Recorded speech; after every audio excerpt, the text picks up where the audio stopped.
You've probably heard the same advice 100 times. If you want to avoid running injuries, just stretch more and cross-train. But let's be honest, if it were that simple, you wouldn't be here. So here's the truth. Running injuries don't happen because you're running. They happen because your body isn't ready to handle the load, especially as you get older. That's what this video is all about.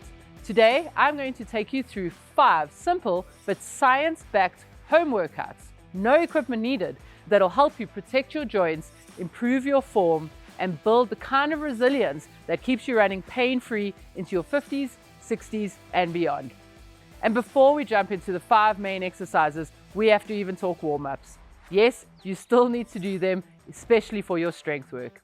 Let me show you 3 of my favorite dynamic warm-up moves I get all of our 45 plus female runners to do before workouts. Starting off with some leg swings. So what you want to do is make sure you've got something for balance, and you want to swing your leg forward and back at least 8 to 10 times on each side. Start off gently and then increase the tempo and the range at which you are doing it. Here we are focusing on hamstrings when we go forward and the hip flexor when we go back. Ensure that you keep your torso upright so that we're not leaning back and forward as we swing, and then we also want to make sure that our hip bones face forward the entire time. So don't open up the hip to get more range. Keep those hips nice and forward. You can then also do those side to side. So up and across the body, just gently. Here we're working on the adductors and a little bit of the external rotators. And again, you can face something for balance. It just allows you to get a little bit more range of motion. Next, we really want to ensure that we're warming up our glutes. So again, have something for balance, even if it's your running partner. One leg up across the other, and sit yourself down. Feel that glute stretch, then alternate. Don't hold it for too long, because that then becomes a static stretch. So feel the stretch and move on to the other side. What I often see people do here is they just cross their leg and they bend over. You're not going to feel it in the glute. Make sure that you really sit yourself down.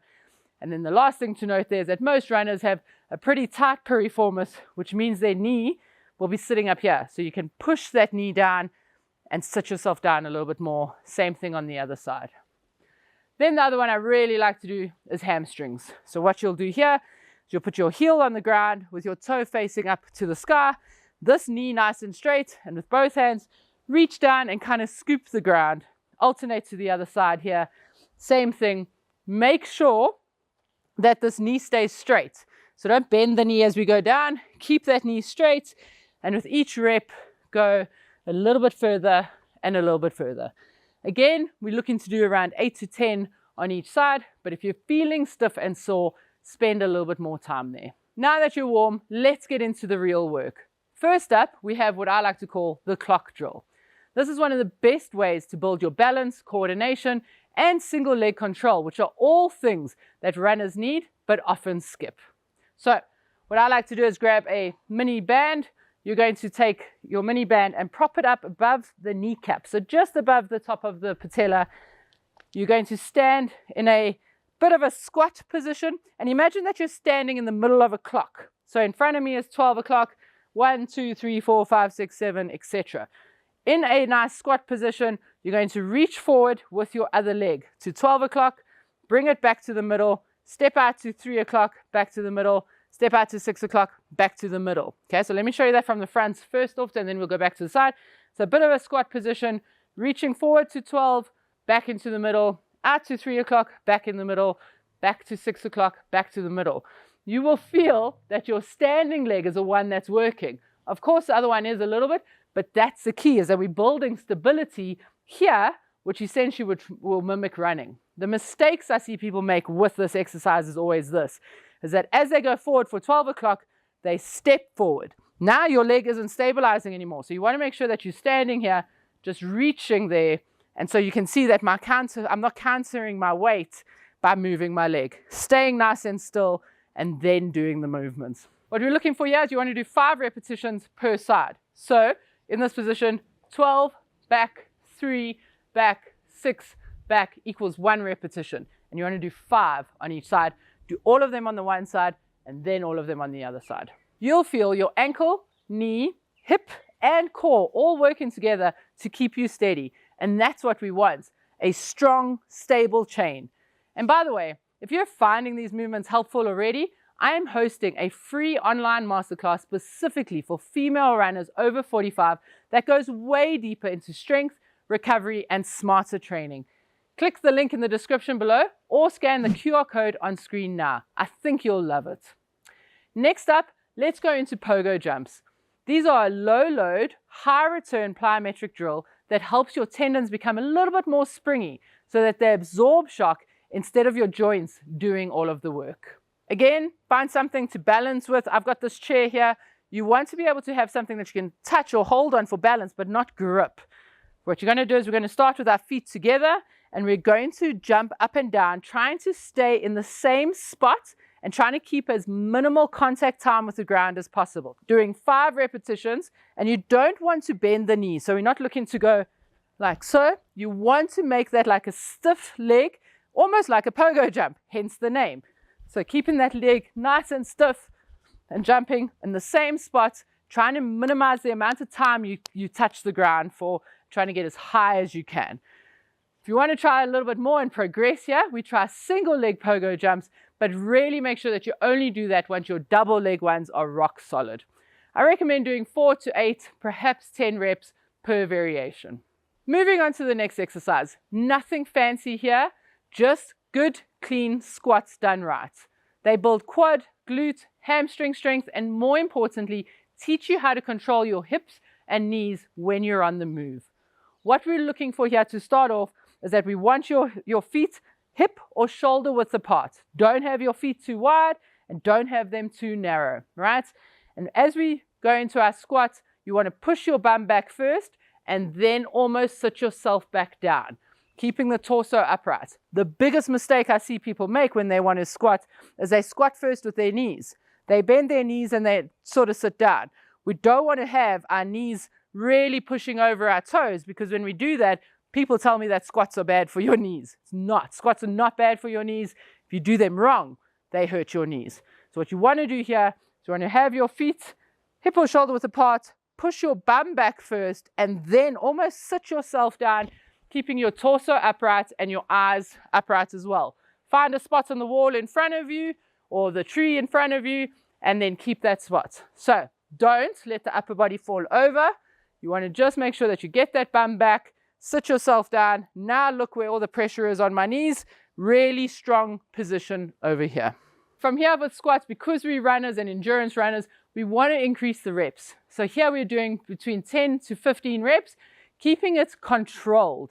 I don't want to see you sort of bouncing at the bottom. I want you to control the weight all the way up and all the way down, making sure that your knees track over your toes over here so that you're not collapsing inward, keeping those knees out. You can put a mini band just to keep yourself cognizant of that, and you want to ensure that you've got pressure on your heels, not on the toes. Exercise number 4 targets one of the most neglected muscle groups in runners, the hamstrings, specifically the eccentric phase, which is when they lengthen under load. So what we are going to do here is we're going to lie on our backs. You're going to engage your core. So what do I mean by that? We need to pull our belly button down to our spine so that our back doesn't arch on the ground. And here you want to pull your ribs to your hip bones, and you'll feel everything contract nicely. From there, we raise the hips up, holding that contraction the whole time. And now you're going to step 1 foot out at a time. Right foot out, left foot out, right foot back, left foot back, keeping those hips up the whole time. Then we go the other side. Left foot out, left foot back, right foot back. Trust me, you are going to feel this. So start with small steps and progress yourself further and further. After around 6 weeks, progress a bit further. Another 6 weeks, progress a bit further. You will feel quite stiff because it is an eccentric action where the muscles are lengthening as they contract. We're looking for 4 to 6 repetitions here, and that is more than enough. Again, start with less and build yourself up.